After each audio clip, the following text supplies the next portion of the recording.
Body Reboot.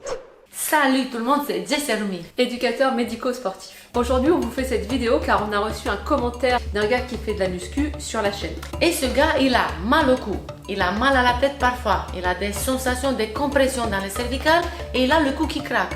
Pas mal quand même. Et il voulait savoir pourquoi nous on déconseille de serrer les omoplates alors que quasiment tout le monde sur YouTube conseille de les rapprocher.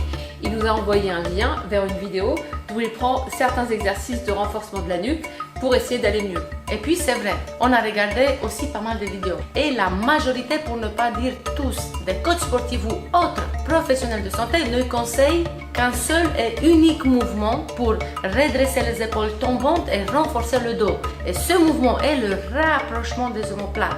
Tcha! Et il y en a, c'est même encore plus fort, qui conseillent carrément de coller les deux omoplates l'une contre l'autre. Nous, avec notre analyse posturale, on souhaite vraiment attirer votre attention sur ça, car franchement, les gars, c'est chaud là. Si vous faites ça, 1. Vous contractez fortement le muscle du milieu du dos, en comprimant ainsi inutilement les paravertébraux, puis la colonne vertébrale, donnant naissance à des blocages et à des contractures douloureuses dans le dos. 2. Vous construisez ce que nous on appelle un coup de vautour qui massacre littéralement vos vertèbres cervicales. Votre trapèze supérieur va être relâché, il ne va plus pouvoir étirer vos vertèbres cervicales vers le haut et elles vont donc buter les unes contre les autres. Au contraire, devant, le scom et le scalène sont trop toniques et rigides en même temps, ce qui fait qu'ils tirent la tête vers le bas en permanence. Mais comme le regard doit se poser devant, on relève évidemment la tête. Et c'est ce mouvement précis qui tasse et qui compresse nos cervicales à l'arrière. Et tout ça, ça peut pincer vos nerfs, mettre une pression excessive sur vos cartilages, ça peut également entraver la circulation sanguine dans la zone, ce qui va éventuellement empêcher la bonne oxygénation de votre cerveau. Donc du coup, comprenez maintenant pourquoi notre gars, il avait tous ces problèmes au niveau du cou. Troisième point, si vous serrez les omoplates, alors vous décalez toute la ceinture scapulaire vers l'arrière. C'est logique parce que le tout est attaché ensemble, en poussant en même temps la cage thoracique vers l'avant. Et bien c'est super, vous êtes en train de désaxer votre corps en le déformant et en changeant son centre de gravité. Vous créez des déséquilibres musculaires puis des compensations car votre corps essaie désespérément de conserver son axe vertical. Voilà tout ce que vous provoquez avec un seul et unique mouvement. Et ce mouvement extraordinaire, ce miracle de la nature humaine, ce rapprochement des omoplates se fait avec le muscle rhomboïde et le trapèze moyen en synergie. Oh, le rhomboïde! Car le rhomboïde est le muscle Captain America pour tout le monde. Ouais! Mais non. Le rhomboïde ne redresse rien, il ne fait que rapprocher. Mais attention, ce muscle il est quand même très important pour les gens qui sont voûtés parce qu'il rapproche les omoplates, évidemment, en tirant les épaules vers l'arrière. Mais les épaules, on les tire vers l'arrière jusqu'à un certain point. Oui, car en fait, les épaules doivent rester sur le côté et non pas derrière pour que l'humérus puisse rester en face et dans l'axe de la glène de l'omoplate qui, elle, est située à 30 degrés vers l'avant. Et les omoplates doivent se fixer dans le dos, version aile d'ange, un peu sur le côté. Ça, c'est naturel et ça, c'est normal. Dans la majorité des vidéos, on parle de fixer les omoplates avec le rhomboïde. Pourquoi les fixer uniquement avec le fameux rhomboïde? A-t-on oublié les autres fixateurs de l'omoplate? Les fixateurs de la ceinture scapulaire en fait. Nous pensons que toute la confusion vient de là, parce que la majorité d'entre vous pensent qu'on fixe les omoplates uniquement avec le rhomboïde. Ça veut dire que chez vous, les autres fixateurs de la ceinture scapulaire, ils sont partis en vacances, ils se la coulent douce. Donc vous avez deux solutions. La première, celle qu'on voit partout, en long, en large, en travers, les fixer la ceinture scapulaire qu'avec le rhomboïde.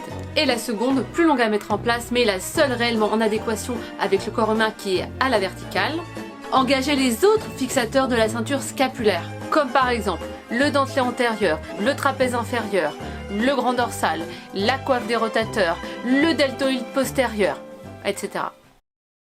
Voici les acteurs qui peuvent fixer le thorax et qui peuvent véritablement renforcer le dos. Et en travaillant avec ces muscles, vous allez fixer votre ceinture scapulaire en l'abaissant, pas en la remontant, ni en la décalant vers l'arrière. Ça, c'est vraiment important que vous le compreniez, car ça va être vital pour votre posture.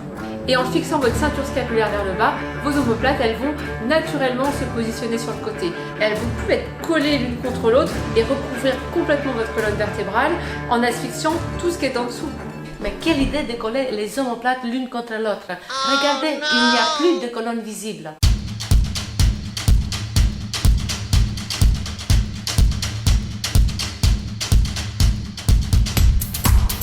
contraire, il faut éloigner les omoplates l'une de l'autre. Et comme ça, on laisse une chance à la colonne vertébrale de s'étirer vers le haut.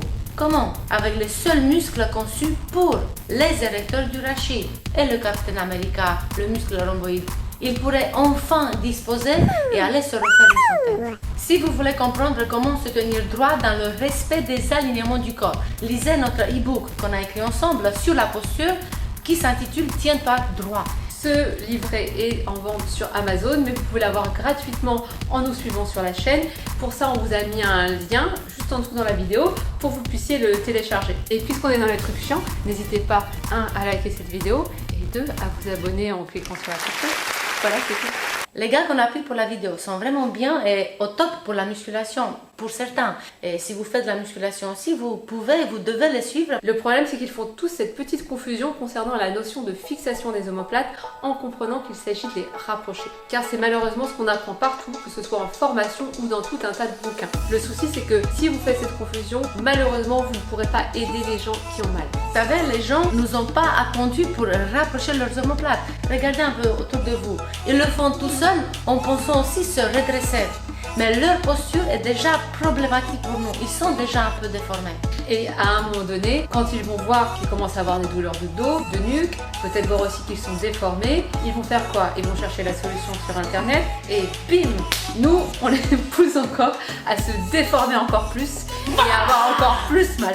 Tu te calmes. Après avoir connu les omoplates, je me pose la question, qu'est-ce qu'on va pouvoir leur demander encore aux gens? Les superposer? En conclusion, fixer ou non les omoplates? Mais oui, évidemment. Mais la question se pose, où et pourquoi? Les fixer contre la colonne pour se redresser et s'autograndir? Non. Les rapprocher pour une muscu en spécifique, pas tout le temps, et seulement et uniquement si vous maîtrisez la subtilité du geste, oui. Et si douleur dans le dos, dans le cou ou autre, arrêtez ce mouvement tout de suite, car vous ne maîtrisez rien du tout. Ça fait mal. Body Reboot.